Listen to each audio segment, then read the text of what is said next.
그림이나 건축 디자인을 다루는 사람들이 사용하는 말 가운데 영어 표현으로 네거티브 스페이스라는 말이 있습니다.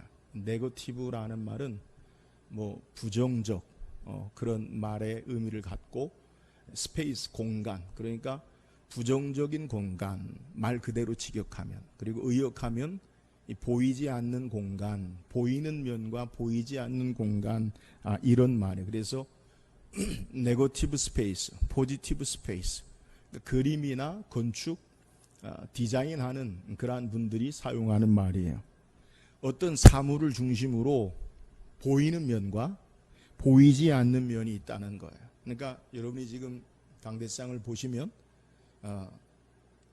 제가 이렇게 보이고 말씀을 전하니까, 그리고 보이지 않는 면이 이렇게 있다는 거예요. 요즘 옷이나 가구 또 그림 등을 그리고 전시할 때 보면, 예전에는 제가 어렸을 때만 해도 옷가게나 아니면 상품을 전시하는 데 가면 많은 상품을 진열했어요. 근데 요즘은 상품 진열하는 것에 그렇게 많은 것을 진열하지 않아요.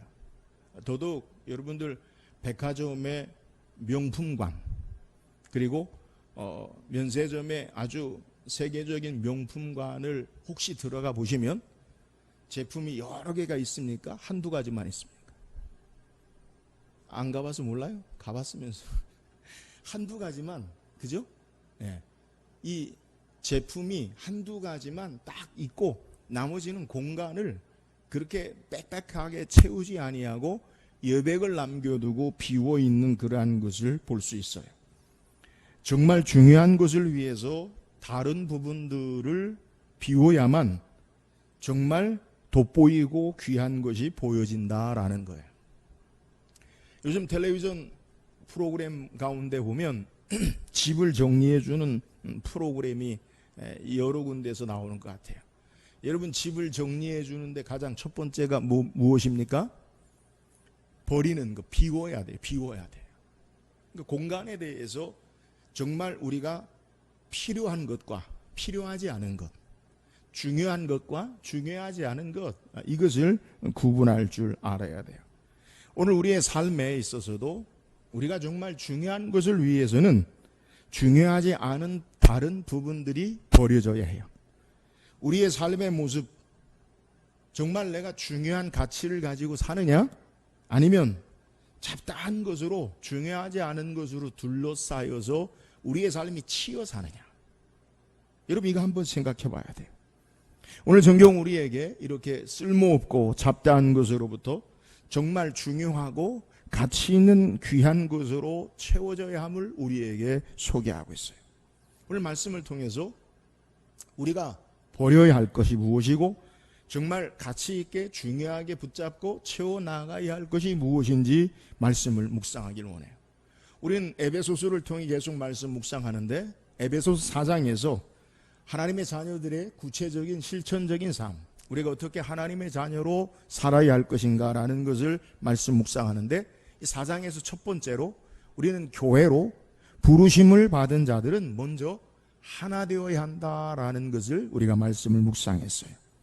그 하나됨의 목표가 뭐냐? 그것은 예수 그리스도에게까지 자라가야 하는 것, 이것이 바로 부르심에 합당한 첫 번째 삶. 근데 교회는, 성도는 하나님의 부르심에 합당한 또 하나의 교회의 삶으로 살아야 할 것이 있는데, 그것은 하나됨과 더불어 거룩함, 정결함이에요. 바울은 이것을 오늘 본문 17절에서부터 우리에게 이 하나됨의 교회의 가장 필수적인, 성도로서 어떤 삶을 살아야 되느냐? 하나됨과 더불어서 거룩한 정결한 삶을 살아야 할 것을 우리에게 소개해요. 우리가 읽은 17절에서 19절까지는 어떻게 거룩한 삶을 사느냐에 있어서 소극적으로, 부정적으로 하지 말아야 할 것에 대해서 우리에게 소개하고, 22절에서 24절까지는 적극적으로 긍정적으로 무엇을 해야 하는가라는 것에 대해서 우리에게 말하고 있는 거예요. 그러니까 우리는 순서가 정말 무엇을 중요한 것을 행하기 위해서는 버려야 할 것이 있어요. 오늘 우리의 삶에 네거티브 스페이스, 보이지 않는 부분이 우리의 삶의 모습 가운데 비어지고, 그래야 정말 중요한 가치, 중요한 삶의 포지티브 스페이스, 중요한 부분을 우리가 볼 수 있다라는 거예요. 오늘 보이지 않는 부분, 그것이 어떤 것인가, 우리의 삶에 정리할 것이 무엇인가, 오늘 성경 말씀을 통해 우리가 버려야 할 것, 하지 말아야 할 것, 그것이 무엇인지 말씀을 통해 묵상하길 원해요. 바울은 이것을 우리에게 이렇게 소개해요. 여러분, 우리 17절 다시 읽어보세요. 17절 시작. 그러므로 내가 이것을 말하며 주 안에서 증언하노니 이제부터 너희는 이방인이 그 마음에 허망한 것으로 행함같이 행하지 말라. 자, 우리는 17절을 읽으면 그러므로 내가 이것을 말하며 주 안에서 증언하노니 이제부터 너희는 이방인의 그 마음에 허망한 것으로 행함같이 행하지 말라. 이 말이 그렇게 강하게 들리지 않아요. 바울이 권하는 권면이 그냥 일반적인 것 같아요. 그런데 성경 원어에 보면 우리가 그냥 일반적으로 쭉 읽어 나가는 그런 권면이 아니에요. 그래서 새롭게 번역한 새 번역이나 현대인의 성경 공동 번역에는 언어에 더 가깝게 우리에게 소개하는데, 여러분 한번 들어보세요. 우리가 읽은 오늘 17절과 새로 번역된 말이 어떤 차이가 있는지. 먼저 제가 여러분에게 공동 번역에 번역한 것을 읽어드릴게요. 그러므로 나는 주님의 이름으로 여러분에게 간곡히 권고합니다. 이제부터 여러분들은 이방인들처럼 살지 마십시오. 자, 새 번역 성경에는 그러므로 나는 주님 안에서 간곡히 권고합니다. 이제부터 여러분은 이방 사람들이 험한한 생각으로 살아가는 것 같이 살아가지 마십시오. 현대인의 성경에는 그러므로 내가 주님 안에서 여러분에게 강력히 말합니다. 이제부터 여러분은 이방인들처럼 헛된 생각으로 무가치한 생활을 하지 마십시오. 좀 다르지요? 뭐가 다릅니까? 권면하는 강도가 다르지요. 우리말 오늘 17절 개역개정에는 그러므로 내가 이것을 말하여 주 안에서 증언하노니 이제부터 너희는 이방인의 그 마음에 허망한 것을 행하같이 행하지 말라. 좀 완곡하고 부드러운 표현 같아요. 근데 실제 원어나 새 영어 성경이나 번역에 보면 강력하게 뭐라고 이야기하느냐? 우리에게 그렇게 살지 마십시오. 그렇게 살지 마. 이게 초점이에요. 바울이 에베소 교회 성도들에게, 저와 여러분에게 이 땅에 정말 중요한 삶에 하나님 나라의 같이 하나님 백성으로 살아가는 데 있어서 구원받은 자녀로 우리에게 무엇이 우리에게 버려져야 되고 비워져야 하느냐, 중요한 가치를 위해서 뭐라고 권고하느냐? 너 그렇게 살지 마. 이렇게 이야기한다. 오늘 우리가 한번 생각해 봐야 돼요. 바울이 오늘 우리에게 그렇게 살지 말라는 게 뭐냐? 이방인의 삶처럼, 이방인들처럼 살지 말라. 여러분, 이방인이 뭐예요? 제가 여러분에게 여러 번 말씀드리죠.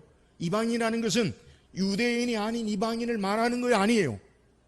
에베소 교회 성도들도 유대인과 이방인이 다 있어요. 그러면 하나님 나라의 말씀의 원리, 하나님 나라의 말씀을 따라 사는, 그것과 살지 않는 낯선, 다른, 이상한 그러한 삶의 문화와 풍속이나 삶을 쫓아 사는 것을 이방인처럼 살지 말라라고 그렇게 말하는 거예요. 오늘 우리에게 이야기하면 하나님 나라의 백성으로 삶의 방식이 아닌 세상 사람의, 세상 나라의 삶의 방식으로 그렇게 살지 마라. 여러분, 이게 바로 바울이 권면하는, 우리에게 소개하는 말씀이라는 거예요. 오늘 우리가 정말 중요한 가치, 주님 모시고 하나님 백성으로 살기 위해서 거룩한 삶이 요구되는데, 그 거룩한 삶을 살기 위해서는 먼저 우리의 삶에 하지 말아야 할 게 있다는 거예요. 오늘 말씀을 통해서 바울이 권면하는 세상 방식으로 살지 마라. 이방인들처럼 살지 마라. 너 그렇게 살지 마라. 그 삶의 모습이 무엇인지 말씀을 묵상하고 참된 하나님 나라의 가치의 삶의 원리를 찾는 저와 여러분 되기를 주의 이름으로 축원합니다. 그렇다면 바울이 강력하게 권고하는 우리가 살지 말아야 할 것이 뭐예요? 17절 다시 한번 읽어보세요. 시작. 그러므로 내가 이것을 말하며 주 안에서 증언하노니 이방인의 그 마음에 허망한 것으로 행함같이 행하지 말라. 바울이 강력하게 권고하는 살지 말아야 할 삶의 모습이 뭐예요? 이방인의 그 마음에 허망한 것으로 행함같이 행하지 말라. 이방인의 삶의 방식을 뭐라고 이야기하느냐? 허망함으로 행함같이 행하지 말라.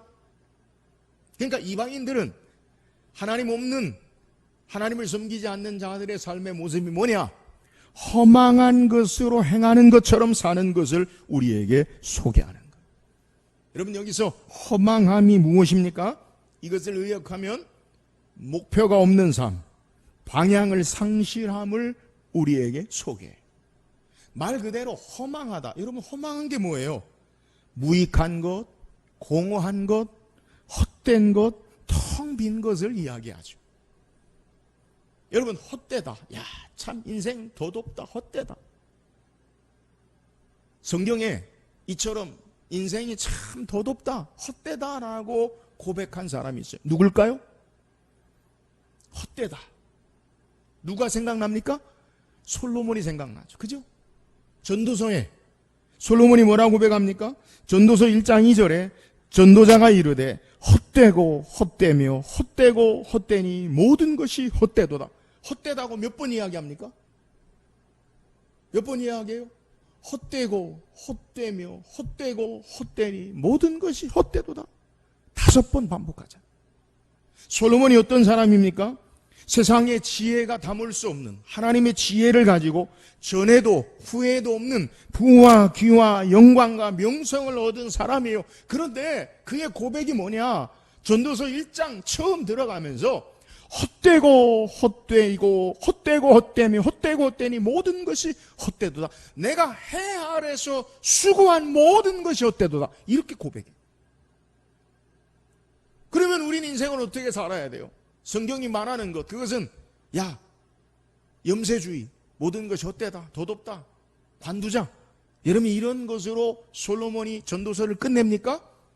아니에요. 우린 전도서를 쭉 읽으면 전도서 마지막 장 1장에서는 헛되고 헛되고 헛되며 헛되니 모든 것이 헛되도다라고 고백한 그 솔로몬이 전도서 마지막 장 결론에서는 뭐라고 이야기하느냐? 전도서 12장 13절에 보니까 같이 읽어봅시다. 시작. 일의 결국을 다 들었으니 하나님을 경외하고 그의 명령을 지킬지어다. 이것이 모든 사람의 본분이니라. 자, 일의 결국, 결말, 결론이 뭐냐? 그것은 하나님을 경외하고 그의 명령, 말씀을 따라 사는 것이다. 이것을 우리에게 소개하는 거예요.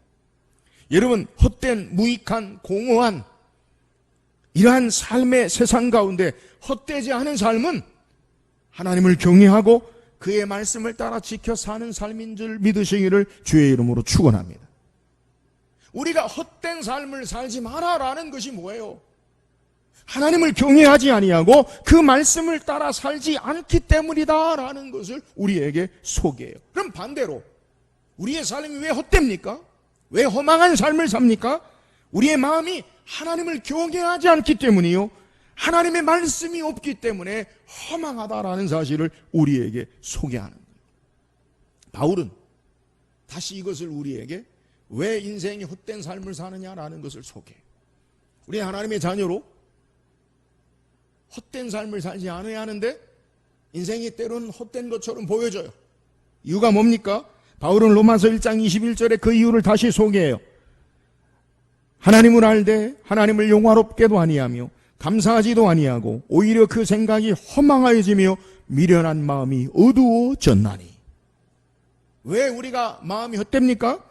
하나님을 알되 하나님을 영화롭게도 하지 아니하고 감사하지도 아니하면 그 생각이 허망해진다. 여러분, 하나님을 경외하지 않는 인생은 감사가 없고 생각이 허망해져요. 반대로 뒤집어 생각하면 하나님을 영화롭게 하지 아니하고 감사하지 않는 삶은 하나님이 없는 헛된 삶을 살 수밖에 없음을 우리에게 소개하는 거예요. 이유가 뭡니까? 하나님이 우리 인생을 창조하실 때 우리를 어떻게 창조하셨습니까? 창세기 1장에 우리가 우리의 모양과 우리의 형상을 따라 사람을 만들자. 여러분, 다른 피조물들은 하나님이 그냥 있으라, 맺으라, 있어라. 그러니까 있었어요. 근데 사람은 어떻게 인간을 창조하셨느냐? 하나님이 우리가 우리의 형상과 우리의 모양을 따라, 하나님을 따라 인생을 창조하셨다라는 거예요. 세상보다 크신 하나님, 여러분 피조물보다 크신 하나님이 인생을 어떻게 만드셨느냐, 창조하셨느냐? 모든 피조물보다 크게 만드신 거예요. 하나님을 따라 우리를 만드신 거예요. 그러므로 세상의 것으로는요, 우리는 우리의 마음을 채울 수가 없어요.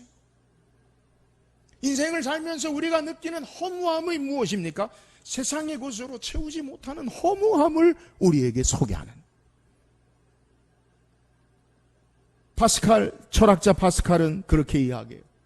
인간의 마음은 그 무엇으로 채우지 않는 마음에 큰 구멍이 있다. 그 구멍은 세상의 것으로 채울 수 없고 오직 하나님만으로 채울 수 있는 구멍이다. 파스칼 홀이라고 이야기하죠. 하나님 계시지 않기 때문에 인생이 허망해요. 하나님이 계시지 않기 때문에 인생이 비어있는 거예요. 오늘 우리의 인생에 하나님이 계셔야 돼. 여러분, 우리가 살지 말아야 할 것이 뭐예요? 하나님 계시지 않는 삶, 하나님 모시지 않는 삶, 이것을 살지 말라. 우리의 날마다의 삶에 세상이 헛된 것으로 채우지 말고 하나님을 경외하고 하나님 모시는 풍성한 삶을 사는 저와 여러분 되기를 주의 이름으로 축원합니다. 또한 우리의 허망한 것이 뭐예요? 18절 보세요. 18절 읽어봅시다. 시작. 그들이 총명이 어두워지고 그들 가운데 있는 무지함과 그들의 마음이 굳어짐으로 말미암아 하나님의 생명에서 떠나 있도다. 오늘 18절은 우리의 마음의 허망함의 구체적인 모습을 우리에게 소개해요. 우리의 마음에 허망함이 들 때 어떤 일이 벌어지는가, 우리의 마음에 어떤 일이 나타나는가, 그것을 소개하는데, 먼저 그들의 총명이 어두워져요. 여러분, 인생이 허망한 삶을 살 때 우리의 마음에 어떤 것이 있어지느냐, 그것은 없어지느냐, 총명이 어두워진다는 것. 오늘 본문에서 말하는 총명이 무엇입니까? 헬라어로 디아노이라는 말인데, 이 말은 이해할 수 있는 능력을 이야기해. 그러면 이 이해할 수 있는 능력이 어두워진다, 캄캄해진다. 무엇을 이해하는 능력이 어두워집니까? 하나님을 이해하는, 하나님을 아는 능력, 이 총명이.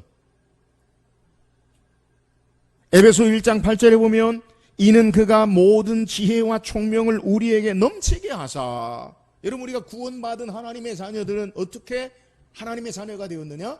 우리에게 모든 지혜와 총명을 넘치게 하사 하나님을 알고 그리스도를 알게 하십니다. 그러니까 우리가 참된 총명은 하나님을 아는 총명, 하나님의 역사를 이해하는 총명이 바로 우리에게 가져야 할 총명이라는 것. 구원받은 하나님의 자녀는 하나님을 이해하고 그의 일하심과 은혜를 아는 것, 여러분, 이게 바로 총명이에요.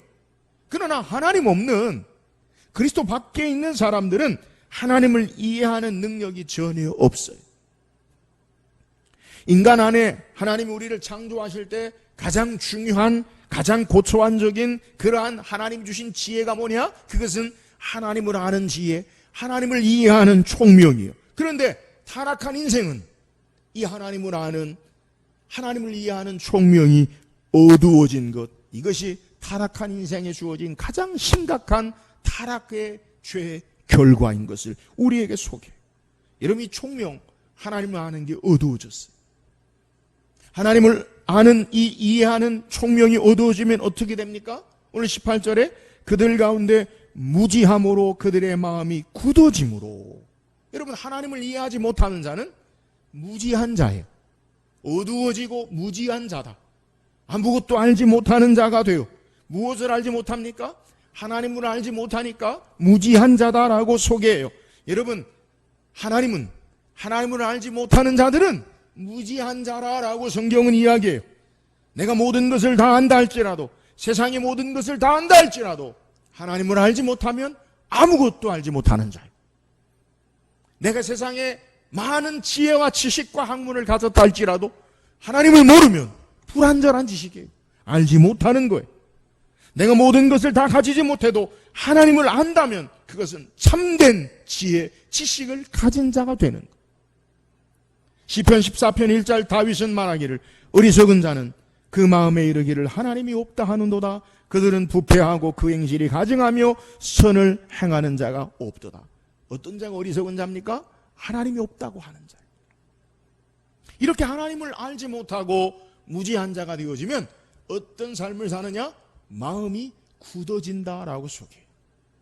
마음이 굳어진다라는 것이 무엇입니까? 굳어진다라는 말의 의미는 딱딱하게 굳어진 것으로 계속 덮여지는 것. 굳어지는 것이 어떻게 굳어지느냐? 딱딱한 것으로 계속 덮여지는 것. 반복되고 연속되어지는 모습 가운데 굳어져요. 하나님을 아는 총명이 없으면, 하나님을 알지 못하면 마음이 굳어져요.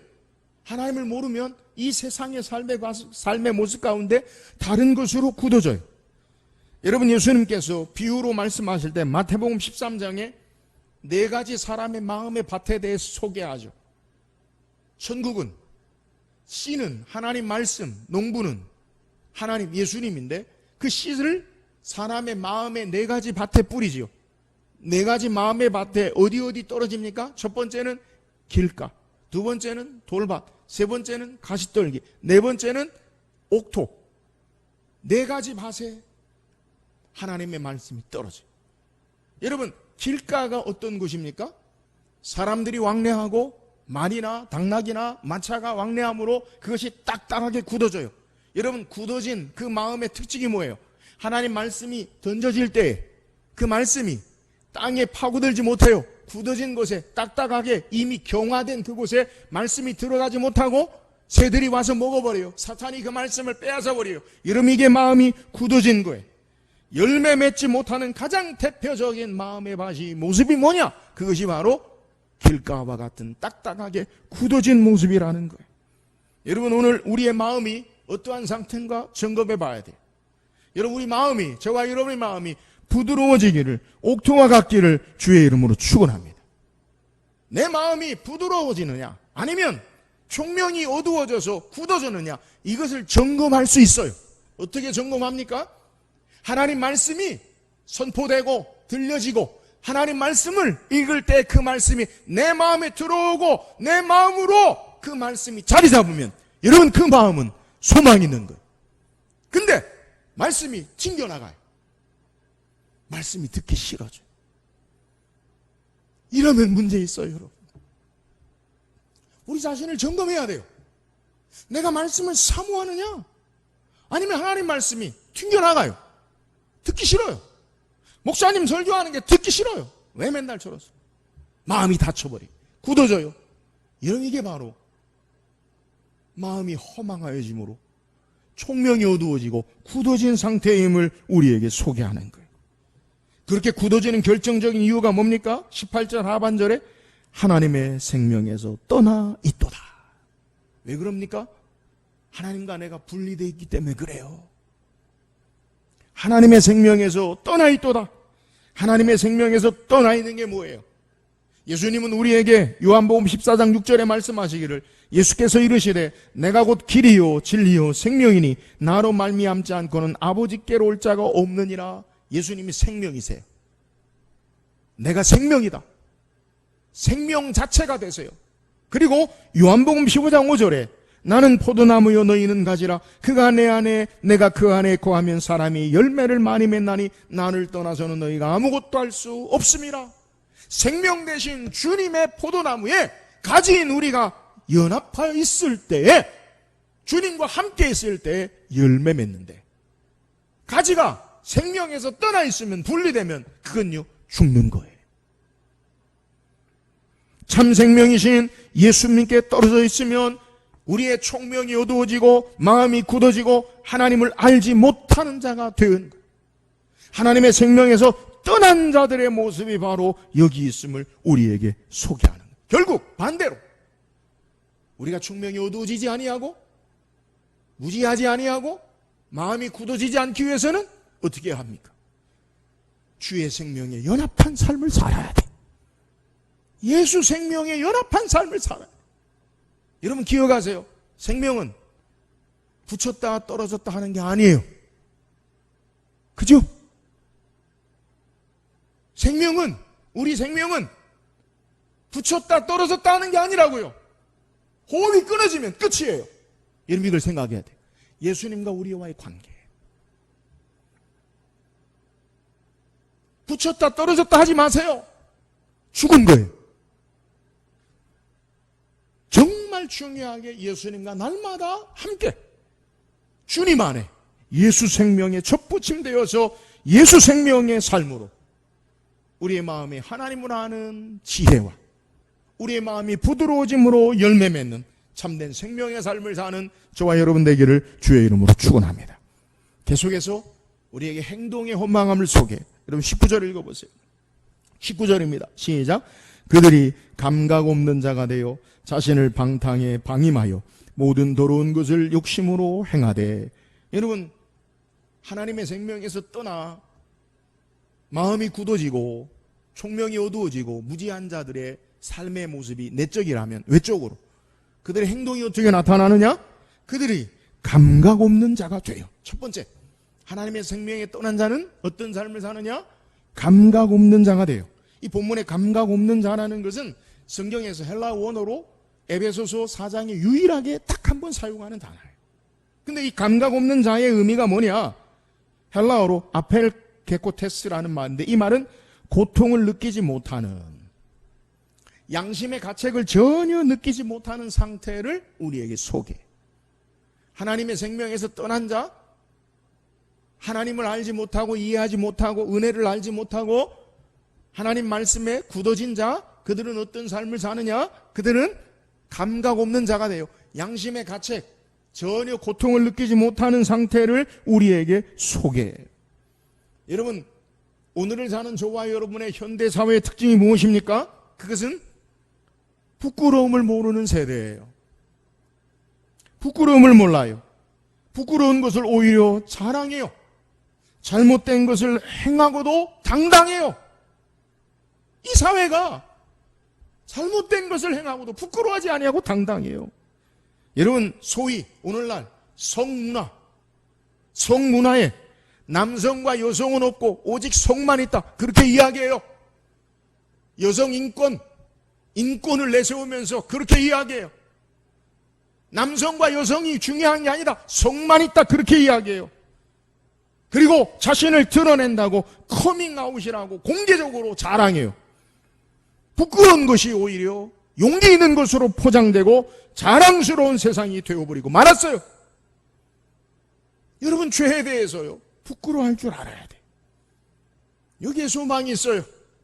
죄를 죄로 알지 못하고 죄를 인식하지 못하면 전혀 소망이 없어요. 오늘 우리는 죄에 대해서 부끄러워하고 죄에 대해서 아파하고 죄에 대해서 슬퍼해야 돼요. 무감각해서 양심의 가책을 전혀 느끼지 못하는 완고한 자가 되어서는 안 돼요. 죄가 얼마나 심각한 것인지를 알고 부끄러워해야 무뎌지지 아니하고 감각 없는 자가 되지 아니하고 그 죄에 대해서 하나님 말씀 앞에 회개하고 돌이킬 수 있어요. 오늘 우리의 삶이 무감각하지 않도록 하나님 앞에 우리의 마음을 늘 살펴야 돼요. 양심에 이렇게 전혀 가책을 느끼지 못하는 상태로 행하는 것을 다시 이어서 세 가지로 이야기하는데, 그것은 방탐과 방임과 모든 더러운 것을 행하는 것으로 나타나요. 마음이 무감각한 자가 되어지면, 고통을 느끼지 못하면, 그러면 어떤 자가 되어지느냐? 방탕과 방임과 더러운 것을 행하는 자가 돼요. 여러분, 방탕이 무엇입니까? 사전적으로 주색 잡기에 빠져서 행실이 좋지 못한 것, 이게 방탕이에요. 마음대로 살아. 방임이 무엇입니까? 돌보거나 간섭하지 않고 내버려두는 것, 그냥 내 맘, 그냥 내버려두는 삶의 모습이. 모든 더러운 것을 행하는 것이 무엇입니까? 본문의 모든 더러운 것은 본래 의미는 성적인 부도덕을 이야기해요. 여러분, 바울이 오늘 에베소 교회 성도들에게, 오늘 우리에게 소개할 때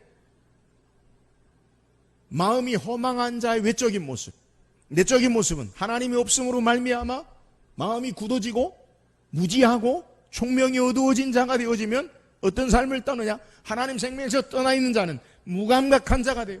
양심의 고통을 전혀 느끼지 못하고 가책을 느끼는 못하는 자가 되어서 어떤 삶을 사느냐? 방탕과 방임과 모든 더러운 것을 행해요. 모든 더러운 것, 이것은 에베소 교회 성도들, 오늘 우리에게 말할 때 성적 부도덕을 이야기해요. 여러분, 에베소는 어떤 곳이냐? 세계 7대 불가사의라고 말할 수 있는 아르테미 신전이 있어요. 아르테미 신전. 이 아르테미 신전, 로마의 당시에는 다이아나 여신이라고 하는데 여자신을 모시고 있어요. 이 아르테미 신전에는 아르테미 여신이 모셔 있는데 여자의 모습인데 유방이 20개 달린 여자로 머리서부터 발, 가슴부터 다리까지 유방이 달린 모습이에요. 성적인 걸 상징해요. 그래서 해마다 축제가 되면 에베소는 1세기 당시에 아시아의 수도였어요. 로마 시대 소아시아의 수도였는데 그 소아시아의 수도에 해마다 3월, 4월이 되면 이 아르테미 여신을 섬기기 위해서 많은 사람들이 모여와요.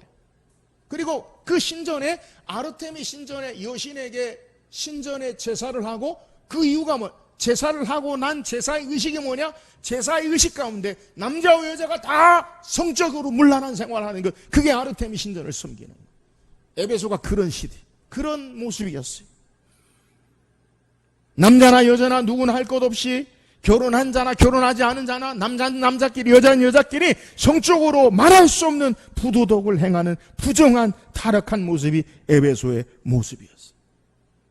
여러분, 이렇게 부정한 타락한 것에 아무 거리낌이나 제한이 없는 것, 방탕과 방임과 모든 더러운 것을 행하는 것. 여러분, 이렇게 방탕과 방임과 모든 더러운 것을 행하는 것의 이유가 원인이 뭡니까? 그것은 욕심으로 탐욕으로 행하기 때문이라는 거예요. 그들이 감각 없는 자가 되어 자신을 방탕과 방임하여 모든 더러운 것을 욕심으로 행하되, 여러분 왜 그런 일을 행합니까? 욕심으로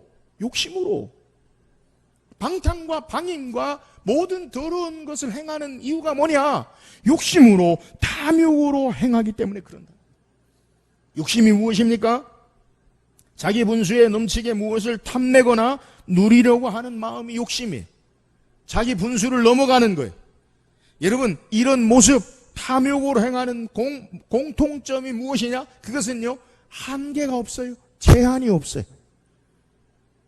넘어가는 거예요. 타락한 인생의 죄악된 모습이 바로 여기 있어요. 하나님이 세상을 창조하시고 모든 인간을 만드실 때 어떻게 만드셨습니까? 세상을 만드실 때 하나님은 질서와 법칙을 따라 창조하시고 살도록 하셨어요.